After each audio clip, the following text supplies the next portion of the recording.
Hello, everybody. Welcome back to another episode of Larva Lads Radio. I'm your host, Gremlin BB, where we interview the doers and makers in the NFT space. And today we have a super, super exciting guest. It's a fellow on-chain collection, which is always fun to do. Welcome to MoonCats. Hello, hello. Thank you. How are you today? Doing excellent. How's yourself? I'm doing fantastic. It's beautiful Tuesday here. So, you guys are some of the first NFTs to exist. You came out in 2017 at the beginning of the whole Ethereum madness. Do you want Indeed. to give us a quick run through on the genesis of your project and how you got started? Sure. And so myself, as I go by Midnight on the Discord servers or on Twitter, I'm actually an early user of the project. That the original MoonCatRescue team was a duo of developers who created the project. It launched shortly after the CryptoPunks project, as it was inspired by seeing, the CryptoPunks project was one of the first explorations into both like art or as a collectible on the blockchain, and that inspired the original Ponderware team, a duo of developers, to think, how else can this idea of collectibles on the blockchain be pushed? And seeing how the CryptoPunks team had taken those first steps towards getting graphics on the blockchain or referencing graphics on the blockchain, they had some ideas of how that could be pushed further. And so the MoonCatRescue project, they did a few things that they wanted to experiment further with. And again, this was in a time before NFT was a term. The ERC 721 standard wasn't out yet. And so, yeah, it was a big experimentation in how these sorts of entities could be added into the Ethereum blockchain. Two of the big things that they did were the minting, what we would now call the minting process for them. For the MoonCat project, it's referred to as rescuing them, since the lore of the project is that these space felines were on the moon, and we humans, as the Ethereans, are rescuing them. There was a solar flare issue that was happening at the time, as the lore goes, and they needed to be rescued off the moon, and so they were rescued from the moon onto the blockchain. And while the collection of MoonCats is just over 25,000 in size, the possible appearances that MoonCats can have are in the billions, because they are a generative idea, or as people have been labeling them, a generative piece. The way that you actually rescued them off the moon was needing to come up with a rescue seed. Behind the scenes, your computer actually did a proof of work process in order to find an appropriate MoonCat to rescue. So it was unique in that it was what we would call a fair distribution, because in order to mint, you had to wait. The web browser would show yourself searching the moon, and it usually took 30 seconds to a minute for your web browser to find an appropriate seed that then you could mint. And the interesting thing was then you could see the MoonCat that you're going to rescue at that moment. The original website does still have the search function on it if you wish to search the moon and find a random MoonCat, and you cannot add them into the blockchain right now because only the first 25,000 were able to be rescued. But you were able to see the MoonCat before you minted it onto the chain. And so because the algorithm that determined what the MoonCat looked like was part of the rescuing process, it was deterministic what that MoonCat would look like. The original project was having essentially a DNA, a very compressed bit of information about the MoonCat as representing it. And you did need the algorithm to figure out how to read that DNA if you wish to parse it back into a very colorful cat. More recently, the team has added in a viewing smart contract that does what was logic in a JavaScript viewer into a Solidity viewer, so you can parse MoonCat data and actually see what they look like fully on chain at the moment. So you guys are in a very unique situation where you had, or things happened before the ERC 721 standard was invented or popularized. And so you had to do a number of things in order to kind of migrate into what is the current NFT technology stack. So the ERC 20 is just like a standard coin, right? Usually, what did the development team have to do to turn it into what we know as an NFT today? Sure. Yes, that when the MoonCatRescue project was originally launched, the ERC20 standard existed, but the ERC721 standard did not exist. And in the process of when the ERC721 standard did evolve, it was very much based upon the ERC20 standard. And so the standard defines a bunch of different functions and actions that a contract must do in order to be compliant. And the original MoonCatRescue project does a bunch of them, but they were more in line with the lore of the project, whereas a standard implies that the functions need to be very distinct. Like, for example, the ERC 721 standard has a function that's just called token URI, which is a generic reference to, oh, it's a token, we need to get the information about it, so it's the tokens URI. Whereas the original MoonCat project, because they were mainly dealing with MoonCats, there is a function just called get cat details, and very specifically referring to them as cats in there. And so because the function names are not the same, it does not comply with what the standard eventually was, and so we needed to parse them slightly differently. One of the things that can be done for older projects like that is making what's called a wrapping contract, or what the terminology for many of the projects has been called wrapping them.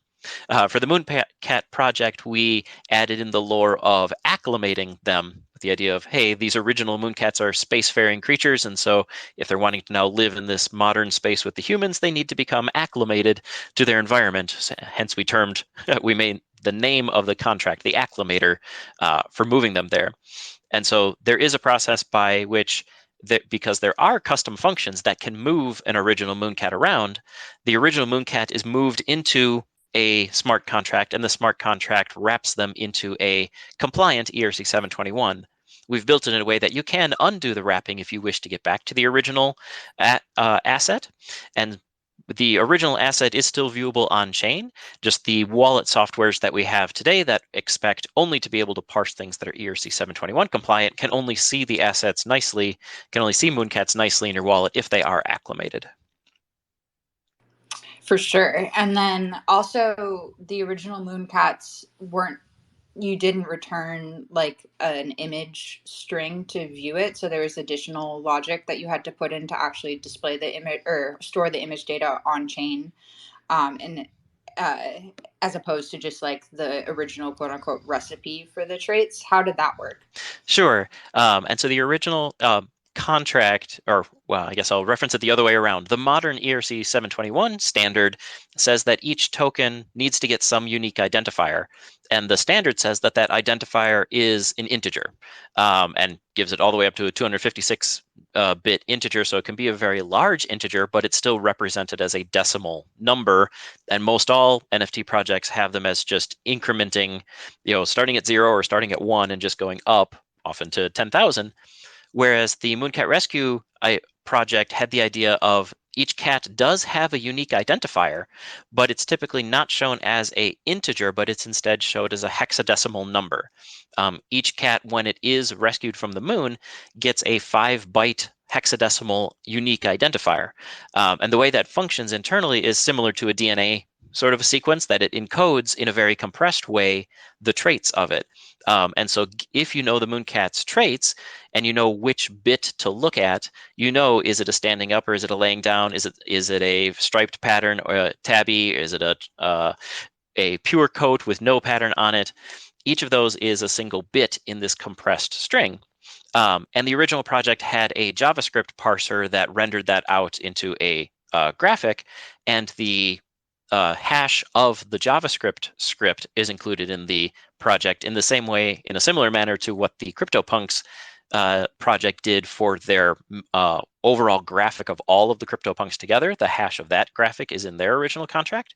The MoonCatRescue one doesn't have one graphic with all 25,000, mainly because at the start of the contract, it had no idea of knowing which ones of all the possibilities would be the ones in the final collection. So it could not be encoded at the beginning of it. And instead, what is encoded is the generator, or the parser. The MoonCat parser library is what's in the original contract as the hash there. So you can know it is canonical of what the original intent and design was if you have the JavaScript parser. And now it's comparable to the Solidity version that's been launched as well. For sure. So throughout all of this, you've had to adjust your tech stack and make migrations and do wrappings and stuff like that. And this is all very like high level technical stuff. But it seems like what you've done to bring your community along with you while you do this is incorporate lore into every step that you've had to do in re-releasing the project and refactoring the project. How did the lore factor into all of this? It is a big thing, as you said, and the education piece of it has been big in both what the original developers intended and what the community has been evolving as. For a lot of people, a MoonCat is one of their first NFTs. We often see coming into the Discord people indicating, oh, yeah, they just got their first MoonCat and it's their first NFT. People having just general questions about cryptocurrency, about wallet software, of how these work or how they're supposed to be seeing them, reviewing them. And yes, the original project working in the idea of, well, we want to have a proof of work algorithm, but even back in 2017, the concept of proof of work, it was not very well known, just in the general public, of what does that actually mean? What does one do to prove that one is working? And so relating it to the idea of, all right, if you want to find a mooncat, you need to search for them. They are lost on the moon. You're going to go search for one. So relating it to the idea of, I'm going to go search for something, the real world concept of going out and searching for something, you know that it takes a random amount of time to find something if you're searching for it. If you search the forest for an animal, it might be in the first place you look, or it might not be. You might be searching all day and finally find it. And so that concept of, what does it mean to do a proof of work, yeah, related back to the, well, we know most people know what it's like to do a search for something if you don't know where the thing is. And indeed, what was shown on the website when it says searching for a mooncat, your computer is currently searching, and it may stick there for 10 seconds, 20 seconds, 40 seconds. If you're really unlucky, it might sit there for a minute or two, or if you're on a really, really slow computer. But understanding that it's what it's actually doing, yes, indeed, it's a random amount of time to do so. And indeed, and so bringing that in, the searching, meaning proof of work, adopt or rescuing instead of minting, and we also do adopting instead of selling or buying or selling, and as well as acclimating with the idea of wrapping, to kind of give the sense that it is indeed the same mooncat. They are just now in a different adaptation to be able to work with different things. Yes, we've continued to have those sorts of lore pieces to try and relate it to a real world thing that people would understand when dealing with these brand new blockchain sorts of concepts. For sure. So you're really using lore as kind of adding a narrative to what's happening in the technology to make it more easily understandable to the average Exactly. user. Yep. For sure. So you were created in 2017, and then some crypto archaeologists rediscovered the collection in early 2021 and kind of brought it back into the general consciousness. What was that sort of transition like in the community from going from this kind of dormant project into suddenly we're now doing stuff again and we're very active? Sure. And it was for myself, of I had been active as a developer in the Ethereum space back in 2017, and indeed learned about the Mooncat Rescue project from the connections at that time, which was mainly Reddit at the time. Discord and crypto Twitter weren't as big of a communication channel for the various crypto communities at the time. And I got excited about it at that time, but unfortunately, there was not a whole lot of others who got excited about it at that time.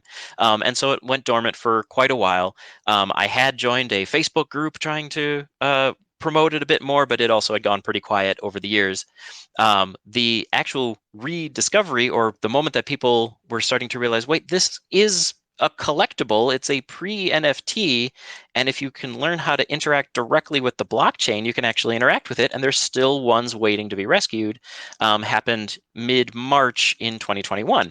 It was a Friday, and it so happened that I was busy with my family that evening, and I missed the entire Twitter rally around discovering the project, and I only heard about the situation from someone who knew me from the Facebook group repinging me to, hey, remember that project? You should go check out, people are excited about it now. And so the trajectory or the velocity of the community in the first like 2 days, 3 days was tremendous, in that a Discord server was founded. There were chats going back and forth on Twitter of explaining how to do the rescuing while it was still going on. It only took a few hours for the collection to mint out then, after waiting 4 years. And then people looking to, can we wrap these? And indeed, someone creating a initial wrapper right away. So it took a couple of days for the original development team to be found and even informed, and to assess what they actually wanted to do with the project, as they had pretty much given it up as letting it be something that had just not caught on. But now that people were interested, that they were indeed willing to come back and spend the time to make a quality wrapper for it to preserve the metadata and continue to develop additional utilities for the system. For sure. So people actually got in contact with the original dev team, and they've been involved in the project since that revitalization. Is that correct? Yes. Yep. And so that was, I was found through my links with the community, and because I had been active way back towards the beginning, I had some connections back to the original development team and was able to ping them. And actually, we did find some of the community members were also trying to track down the original devs through their day jobs. I believe there's the tale of one person tracking down, calling a reception desk. Yeah, of the, Yep. hey, do you know this person? We're trying to find them with a completely different project idea. Yes, and so many people came at them from a couple of different angles to let them know that people now suddenly noticed and recognized what the effort that they had put in 4 years ago into the project. For sure. And so this whole thing has been very community driven, people stepping up to add new technology. Would you say that's like a big part of your project, to like have this high level of community engagement and people willing to like put in work to make something happen? Yes. Yes. Yeah, Absolutely. I'd say yes. And bringing in here, Pause. Yes, our community manager as well. Yep. Yeah. Hi. I'm Pause. I am the community manager for MoonCats. And yeah, that is one of the things that I think really sets apart MoonCats from some other projects out there, is we've just had people in the Web3 space for a while, and just the amount of just raw knowledge, as well as intent to go out and do cool things, has always been one of the strongest parts of sort of the MoonCat equation. I think about not only this Herculean effort to sort of get Wander Wonder and Jerfles back into the project and let them know that, oh my gosh, the MoonCats have totally minted out, but also things like MoonCats was one of the first projects that was integrated into the World Wide Web game. And, one of the community members were like, it's cool that MoonCats are in the game, but they kind of just bounce around. Wouldn't it be cool if they walked around instead? And just half a dozen people from the community all got together and banged together a walk cycle for MoonCats. And that is something that is used in World Wide Web. We use it in our Gather Town office. When projects come to us and ask if if we're interested in having MoonCats integrated, we show them the walk cycle and they get pretty excited. So just having that knowledge base has been amazing. Definitely. Well, I feel like the strength of a project is only the strength of its community. So it's really exciting you've been able to inspire these people who like to do cool things to all come together and put it towards a common goal. What was it like doing community managing and migrating these very disparate communities on Reddit and Facebook into like a more centralized, and having a Discord and having a main Twitter page and stuff like that? What was that process like? That was sort of an interesting process. I've been a community manager for over 15 years at this point, but it was sort of fascinating coming into MoonCats, where it was like the Discord wasn't run by Ponderware, the team behind MoonCats. The Reddit was run by someone who wasn't part of the team. There was a MoonCatRescue Twitter account that wasn't owned by us.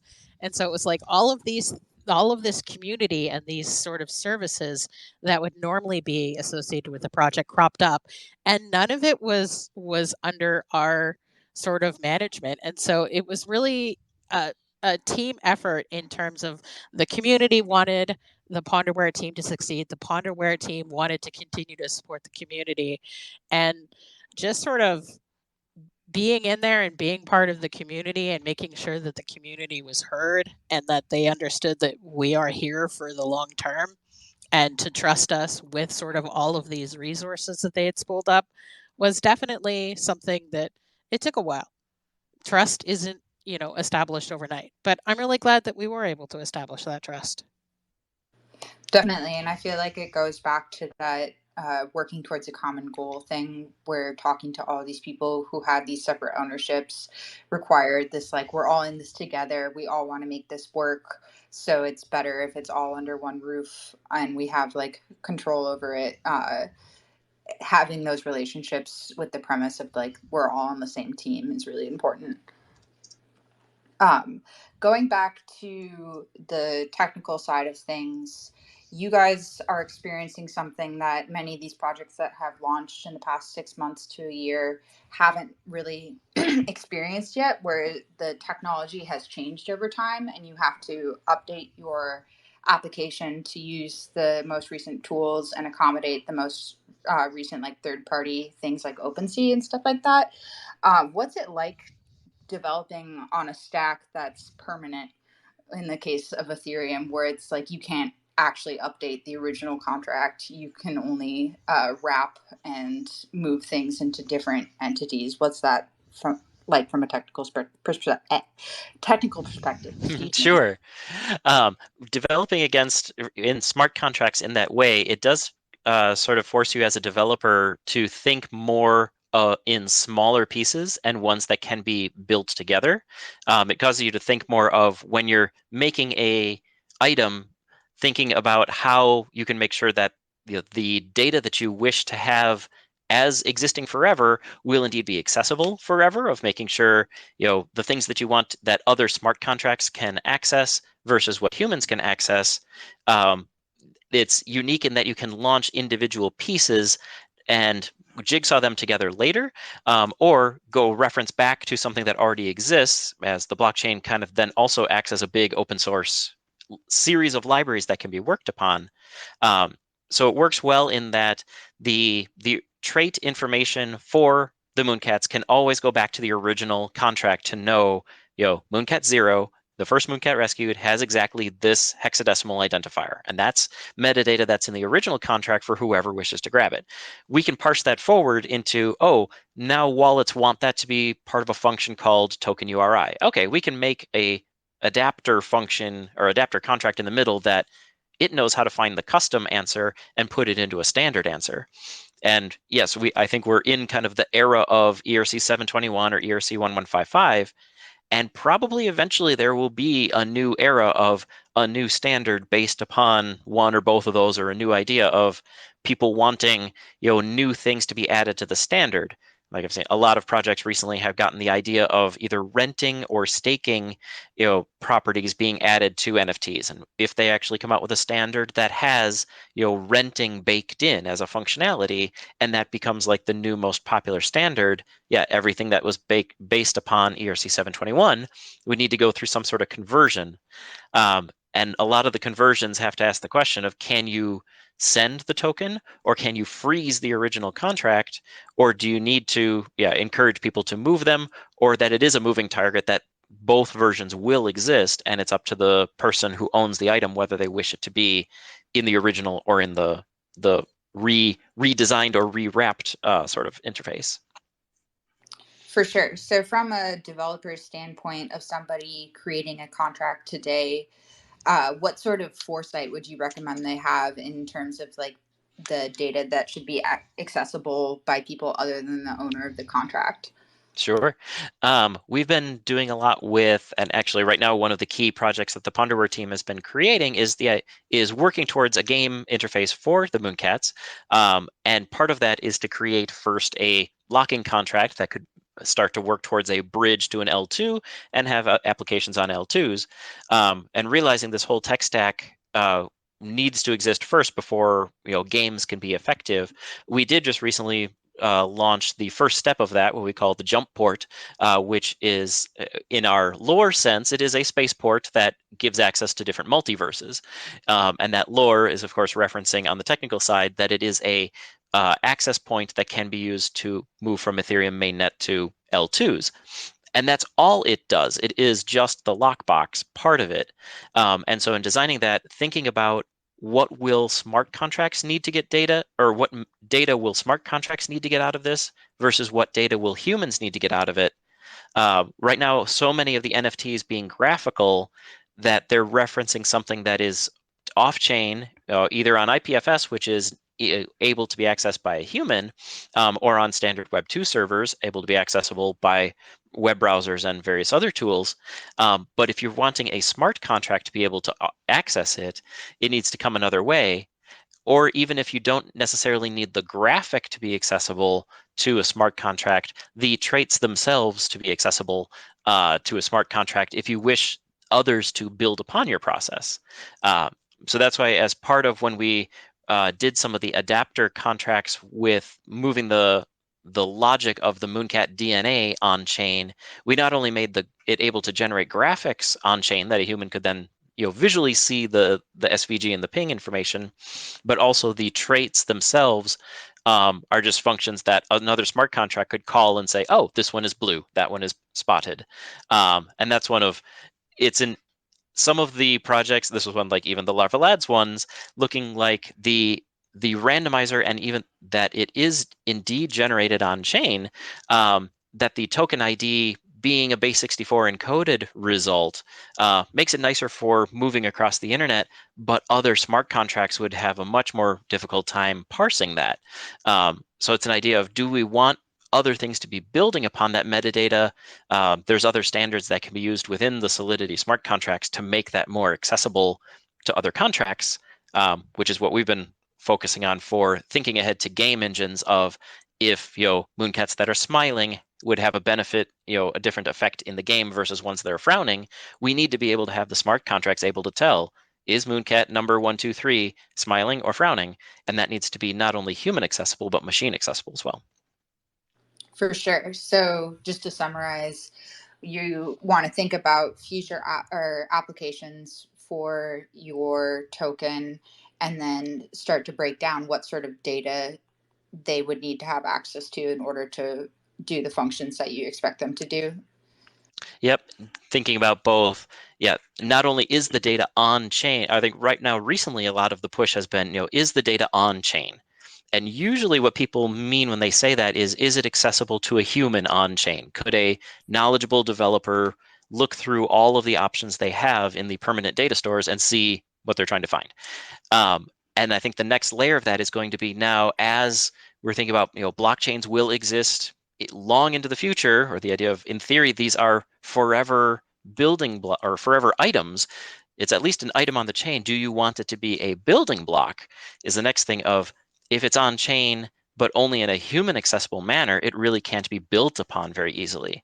But if it is on the chain in a way that the smart contracts can extend it, so that's, as we've been building, even if we are not using it yet, making sure we kind of overshare or have hooks that can be called just to get all sorts of the metadata, make it publicly available functions that other contracts can call. If it's just getting metadata, it adds very little weight to the contract on deployment in order to get it.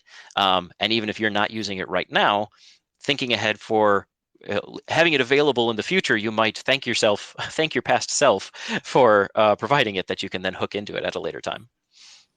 And definitely. Oh, go ahead. It's sort of been a blessing and a curse to be one of the first projects thinking about this, because one of the things that we've done is we want people to be able to deposit their MoonCats into the jump port, the staking contract, but still have all of the projects we're interoperable with to recognize, all right, pause, put, 17970 into the jump port, but I'm still going to let her use that MoonCat as if it was still in her wallet. And we're not quite there yet. We're in discussions with a lot of projects that we do interact with pretty regularly, but being the first is sometimes a little painful. Definitely, you have to really, you have a lot more to adjust from as the age of the project increases. So you're dealing with all these issues that a lot of projects our age haven't had to address yet. So thank you for pioneering.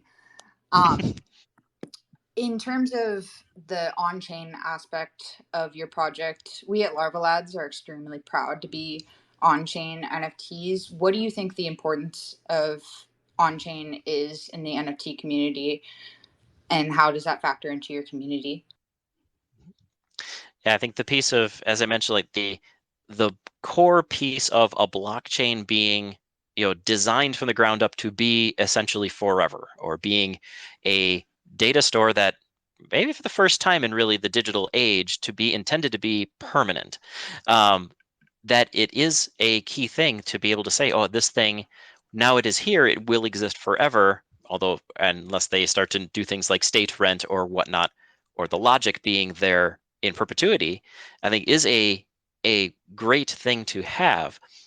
And again, it's the reason, or there is the balance to that of when you store things on chain, it is very expensive. And so it is always a balance when you are creating a project, whatever you choose to store on chain better be important, because you're going to be paying through the nose for it or asking your users to pay for it in order to save it in the current models of balancing it. And indeed, because someone somewhere has to save it for you, the actual node operators are replicating all that data for you. In order to keep it forever, you are enlisting the aid of hundreds of nodes to do so. And so I think it is a good thing that it is not cheap. It does also make developers then have to think, and so then finding the balance of what is important, what is the key things to store. I think it's great that we're seeing more innovations in like how to compress the data down. Of storing an entire high resolution JPEG is not feasible on chain, but figuring out creative ways to actually build these graphics up.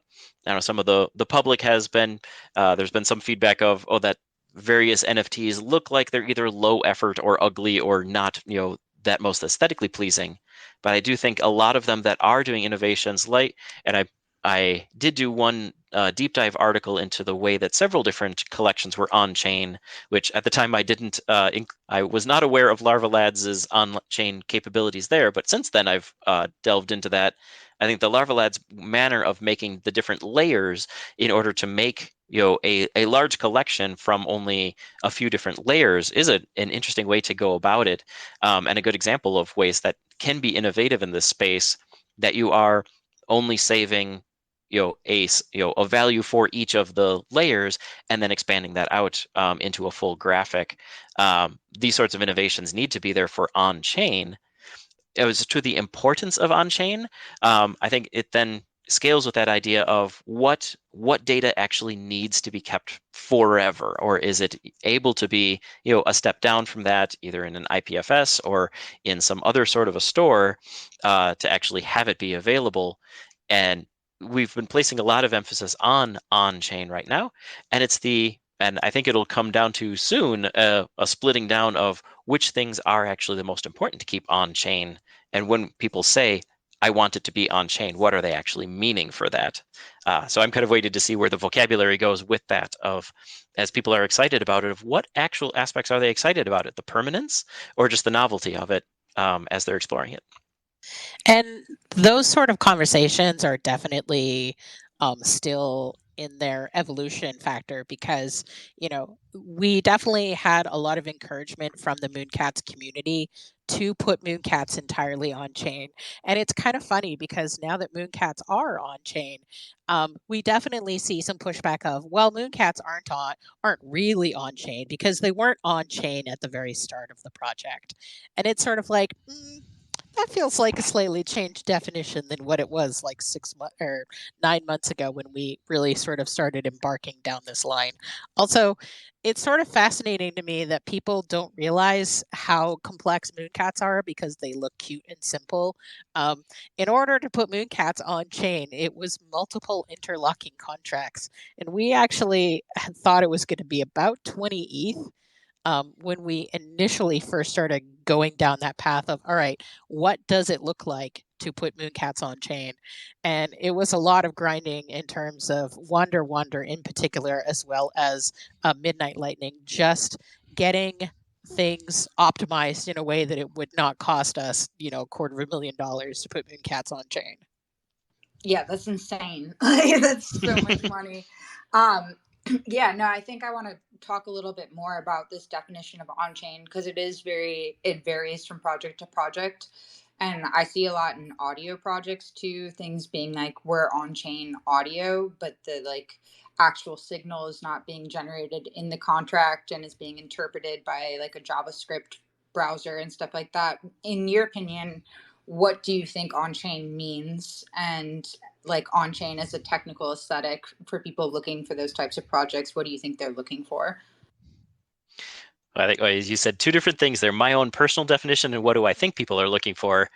And for myself as the developer, it's more my definition of it when I look to see is something available on chain is more can I as a developer find it. So I'm looking at the human aspect of it, which where we get to things, like art blocks that do have, like their generator included in a way that a human can find, and to a developer being very interesting and seeing how their actual algorithms work. But then also recognizing that posting the source code, like one of the interesting caveats that I had delved into in when exploring this for my blog post was things like autoglyphs, where autoglyphs, as they were created by Larva Labs, I have to be very careful enunciating here, was created as intended to be patterns. The autoglyph definition that they put was to say that this is a pattern, more like a sewing pattern, a set of instructions. And they said, oh, the instructions are on chain. If you actually look where they actually give the definition of when the output is a circle or a letter O, you are to do this action. That's actually a comment in their source code, not actually something that, or rather a comment can be changed and modified and doesn't actually affect the logic of the contract. And so it is right now a source code comment that's been submitted to Etherscan. But if Etherscan went down or was unavailable or lost that data, that comment about here's the instructions that we intend you to do wouldn't actually persist. That's not actually part of the data that's on chain. That's part of the developer's information, and it is good information to have from their intent. But nuances like that of the difference between the actual source code versus comments in the code, and also having the hashing of things that can basically deterministically tell what is the correct output going to be. To me as a developer, that's very clear of what the intent is. And so for me, that's a fairly broad definition for on-chain, although with the one caveat of source code comments are not technically on-chain, and so I'll give that one a bit of a wiggle room. I think for what I've seen most people refer to on-chain is more the graphic itself, and that usually comes down to, is it an SVG or is it a ping? We've actually gotten lots of projects have done it with a ping, which is purposefully because you can get a text output and it can be compressed down very much to get a SVG in a smart contract. One of the innovative things that we, the MoonCatRescue team, did with the accessories contract is we actually got pings compressed down onto the blockchain as well, recognizing that the developers who created the PNG standard, which included some ways to get very dense data, and so the way that the actual individual pixels are stored within a PNG graphic is already pretty data dense, and we couldn't figure out a way to get it any more dense. And so we've actually got, when you create a MoonCat accessory and that gets created as an on-chain asset, those are actually saved as a PNG image. It is sliced up into a couple of different places so that we can output the width and the height more readily in a solidity format, but the core of it is actually a PNG file, and it can output the assembled PNG directly, which is, I think, a unique thing of it is an on-chain graphic as a PNG instead of an SVG, which a lot of the other on-chain graphics have done. Yeah, I'm definitely seeing that happen more in newer on-chain programs or newer on-chain projects, is the addition of the PNG file as like something you can use in addition to SVG strings. This is actually a really good segue because I was going to ask you about the MoonCat accessories and how those work and the whole story with that. Sure.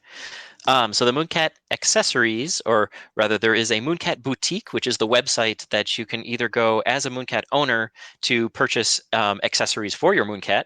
the other side of it is the accessories designer, which is a website where even if you're not a MoonCat owner, if you're just a pixel artist, a graphic designer, you can go into the web interface and through the editor online, paint a accessory. And then at the end of it, it guides you through minting it into an accessory into the boutique store. And then you as designer can set the price for it, set the quantity, set whether it's open to all MoonCats or just a select set of MoonCats.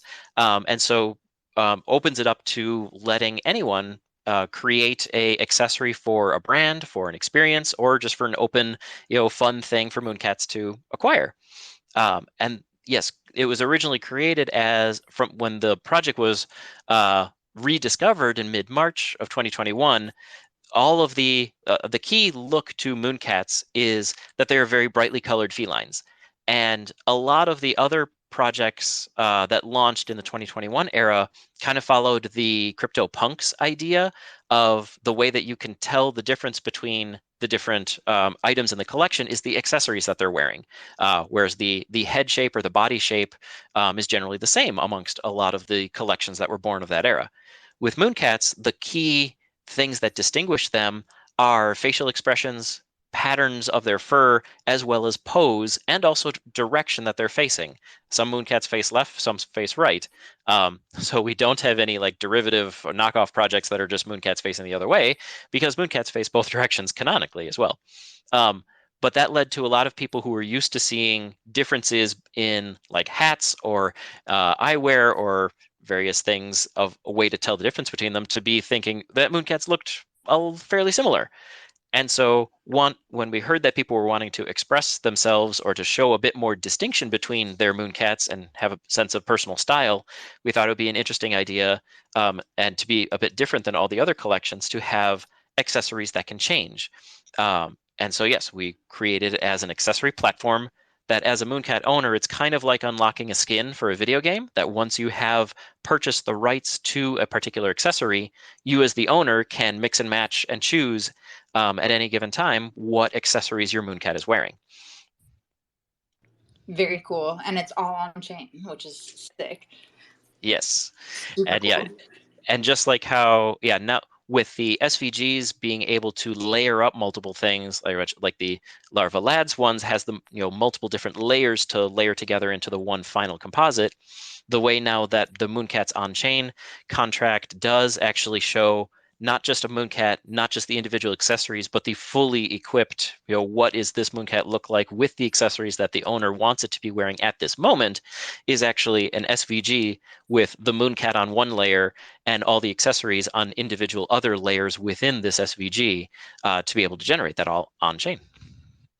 Very cool. So you have like the original MoonCats contract, you have the MoonCats display contract, and then you have the accessories minting creation ownership contract, and then those are all merged into one that just layers those things together.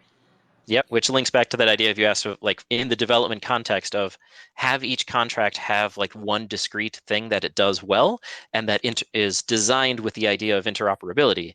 Because yes, all those things just listed are each separate individual smart contracts on the blockchain. Very cool. And then you mentioned too that you were starting some work on a gaming platform and creating a game for the MoonCats. What's that consist of? Sure. So that's born of the idea that a lot of projects have been launching ideas of things that you can do with your NFTs. And one of the things that our community has been asking about is for those who are indeed holding MoonCats long term, who are wanting to hang out with their space feline for a long time, things to do while the MoonCat is just chilling in their wallet. And as many projects have been making a staking sorts of ideas to both indicate that they are a long-term holder and or get rewards to it. One of the things that evolved out of that idea is to have a place where the MoonCats could be set to indicate that you are indeed holding them long-term, but that also then you could be doing something fun with them while being there. And while some of the collections are going for like live action interactive games or farming sorts of staking ideas of just put it there and wait and you get some sort of reward eventually. What Ponderware designed as an idea is to land somewhere in the middle, to actually have some where you can set your MoonCat there, or the goal of what we're working towards, is a place where the MoonCat can be entered into a game, but the game more plays like an idle game of you as the human are kind of watching your MoonCat play the game, and you're more playing the role of coach, that you can give suggestions to your MoonCat. Also, your MoonCat being a cat might just ignore you as a coach and continue to do what it wants to do, but then it continues through the game. Also adding a layer of ambiguity to it, of allowing it to be, this is a digital game that's happening, in the metaverse, in this electronic layer of the experience that your MoonCat can be in, but you as a human are a little bit outside. There's a little bit of ambiguity to it, and so you don't quite know how it happens until the final moment of the game, where it then concludes how actually your MoonCat did, what happened, where did the chips fall as the game concluded. So that's the goal we're working towards, is a sort of idle game of these MoonCats playing a game in space while you as the human get to watch and maybe have a little influence. But your main role as human would be in equipping your MoonCat before the event starts. Some of the derivative projects that we've created are spaceships for MoonCats. They are similar to blueprints, but they are in all different colors. So they are not just blueprints, and they are in the style of the Loot for Adventurers game. So they are loot prints. So MoonCats can have spaceships, and they need them for this game to fly around in space. And you, as the owner, can equip them with either a specialized spacecraft or various kitted out spacecrafts to give them the best chance of success. But once you launch them into the game, it's mostly up to your MoonCat then of what they're going to do, is the structure that we're aiming towards. And again, we've launched the first part of it, of getting the MoonCats equipped and kitted out and in a position where a game can be assured that the MoonCat is ready and has these things and is locked in place and isn't going to be sold or changed or modified while the game is mid-match, is the first piece. And we've launched that last week, just recently, and now working on the next steps of that, of actually using that metadata into a next application. So cool. I love the image of a MoonCat on a spaceship. That just sounds so fun. I'm excited to see that. I'm going to take a brief moment to just say, if anyone has questions for the MoonCats team that they want to ask them while they're here, go ahead and request to speak in the space and I'll bring you up. Part of being a long-lived project is that you have to maintain community morale throughout an extended period of time. Pause. How do you go about keeping everybody excited, attracting people who want to do things, and giving longevity to the project through community building? Ooh, how do I describe this? I mean, I think the thing that sets apart MoonCats from a lot of the more modern projects is there is always going to be a slice of the community that they are here for the MoonCats as a historical project. They don't need MoonCats to do anything else. They don't want MoonCats to do anything else. Their MoonCats are perfect in their wallet as is. Perfect. But there definitely is a section of the community that wants to do stuff with their MoonCats. And for those people who are interested in that, the things that we are always looking for is sort of that magic word of utility. We always want to have rewards for people who want to hang on to their MoonCats long terms and do things with it. And so we definitely look at partnerships with other projects. We're going to be one of the NFTs in the Pixelverse, which is the Sappy Seals universe. We announced recently that we have a partnership with Manticore coming up. So their Fortnite style core game. If you own a MoonCat, there will be perks that are exclusive to MoonCat holders. All sorts of stuff like that. Just if you have a MoonCat, we want to find ways to reward you for cuddling that MoonCat long term. And I think the community has really sort of leapt at that idea of, I have a MoonCat, I can customize it any way that I want to in the boutique. I can use it in these metaverses and, gain perks in other projects. And that is definitely sort of the base. Mm-hmm. And I think in continuing the kind of the education piece of countering the narrative that has been kind of in the mainstream media of NFTs are just a JPEG, I think we've been continuing to show that wait, yes, your MoonCat does have a visual, and there is a original canonical way that MoonCat looked. But now, as MoonCats are, branching into the World Wide Web ecosystem, recognizing that, the way that they can appear is they can now turn around and walk backwards in the World Wide Web, which is something that they couldn't do as a static image. In the isotile world, which is meant to be an isometric view, if they were just a two-dimensional pixelated one, it wouldn't make sense. They needed to become voxelated 3D ones for that. And so the appearance, and as the history of the blockchain of where has this asset been grows, to actually show that, no, this NFT is a character. We have the lore for it, that it exists as a entity. And as we continue to set the tone of, you are the owner and the coach and the companion for this character, that we can actually build out. The expectation is that, yes, you've got a pet in the metaverse who is there in the electronic ether, helping you, guide you along on these various things that you can now go try this other metaverse. And when you get there, there'll be a friendly face already waiting there for you. Your MoonCat is already there in World Wide Web waiting for you to come play with it. And even in the Web 2 world, your MoonCat is still there for you. If you own a MoonCat, you have both commercial and non-commercial rights to that MoonCat. If you want to slap it on a hat, go for it. If you want to make MoonCat shirts, 2 enthusiastic thumbs up. We just had a meeting today with a company that is interested in merchandising MoonCats. And so, the possibilities for your MoonCats are really endless. And it even includes Web3 derivatives. We have MoonCat Pop vending machines and MoonCat Pop cans. And there are people that have made their MoonCats into other NFTs. And we think that's awesome. For Yeah, sure. so that sense of keeping people excited, that's the sort of things we try to foster, a community of people who are excited about those things, rather than people who would just be excited if the price quadruples overnight. Not that we'd be offended if the price did quadruple overnight, but just that that's not the expectation, or that's not the thing that's not the reason we stick around. The reason we stick around is for all these other things, and recognizing the innovation and attaching a financial value to that innovation is something that we definitely think should happen. But the way that we then foster keeping spirits up is that, yes, while the financial markets may be down, it does kind of get back to we also have been building for the past year.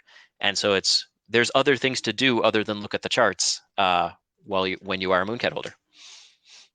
Definitely. And I really like the narrative of the MoonCats being, or an NFT project in general, being like a character in the story of Web3 and a familiar motive and stuff like that. I really like how you incorporate lore into that. That's really cool. Yeah, we have a saying, fur, not floor, or fur over floor. And so that is definitely something that our community has really embraced. Like, ETH price goes up and down, but MoonCats are stable. One MoonCat equals one MoonCat, right? You still have just as much fun. So how does this balance between keeping original very long-term holders happy and giving them new stuff and bringing new people into the community? How much of your time is kind of split between outreach and maintenance? I'm not sure we've ever really thought about how much time we commit to each of those things. We are wholeheartedly dedicated to both of those things.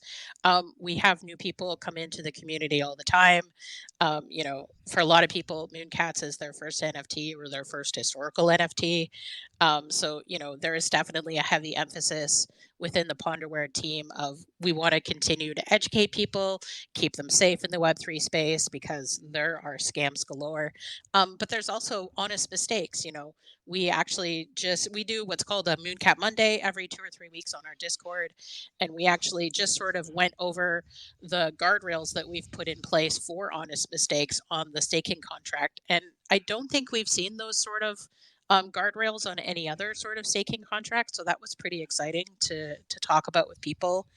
But yeah, the cool thing about MoonCats is, once you sort of get the basis behind them, everybody wants to have a MoonCat. And so we have less focused on outreach and more just focused on having an amazing community that is supportive and focused on education, and that just naturally attracts people. We definitely have been keeping a keen eye on the number of holders of MoonCats. That's a really important metric to us. It's probably the most important metric to us. And that stat continues to grow week after week. And that makes us super happy. Definitely. And I think that helps a project really succeed long term when there's a variety of people holding and you just get value out of having even one. That's excited to hear that you're growing in that way. What's up next for the community? You've got the game, you have a wonderful community. Is there anything else you're excited about and looking forward to in the future? That's it. Yeah, those key things that we've already talked about, and also just seeing, excited for the future. We do have, the project is about to celebrate a 5th anniversary of the contract being deployed. So that, again, speaking to we've been in the space for a while and kind of starting to get nostalgic about, like, what will the next era be, or thinking both forward and backward there of what's going to be next. The next piece is there. The Ponderware team, I think, has been great in the way that we've been thinking about projects also being platforms, with this idea of the accessories are things that, even non-MoonCat owners can participate in. If you wish to design an accessory for the MoonCat community, you can jump in on that. And now, as we've made the jump port that is intended to be interoperable with any ERC 721 project, that if a ERC 721 project doesn't already have a staking solution of their own, they can come use the jump port. It's not specific to MoonCats. It can use any ERC 721 can use it, and that team can make the UI for whatever they want to call it. We're calling it our own jump port in lore piece of it there. And so I think the next phase of seeing if we can create communities around consistency or standardization of some of those sorts of functionalities would be interesting next steps. Definitely. Lots of exciting stuff in the future. This is kind of related, but looking very long term in NFT years, like 5 years from now, you can do anything that you want on the Ethereum blockchain, and NFTs are a lot more mainstream and have a much wider user base. What's like an aspirational goal for the MoonCats project if you can do anything? Ooh, that's an interesting one. Let's see. For the far-reaching future, I think it's the same sorts of ideas that we talked about. Of the MoonCats have been and have the established piece of being into the past, of anchored to where we've been and being innovative in the space. And so the 5 years into the future, I think my hope for the project would be that we would already be looking 5 years into the future past that point of not knowing where we'll be in what the latest cutting edge tech will be in 5 years. Whatever it is, I believe we'll then be at least looking a year or two ahead on that one. So imagine the next order of magnitude on that one. I love that attitude. I feel like we should all be approaching that way in the space. Well, I will let you guys get back to your wonderful project. Thanks for spending the hour with us. Is there any last words you have for anyone before I close it out? Just want to shout out to Starcade in the audience. They are one of the projects that is also using the jump port. They call it the training grounds, and later it will house their Legion Arena. But yeah, we love seeing interoperability within Ponderware as well as MoonCats. So thanks, Starcade. Excellent. Yeah, it's been a fun conversation. Thanks for having us. Thanks so much. Best of luck with everything you're doing. I'm really excited to see the flying cats and spaceships. That's going to be a riot. It's going to be awesome. Yeah. So if this project interests you at all and you want to learn more about it, go ahead and check out their Twitter. They have a link to the Discord in their bio if you want to get more involved in the MoonCats community. And until next week, same time, same place, we'll have another great and awesome guest. This is Larva Lads Radio, and I'll see you all next week. Thanks, everybody. Thank you.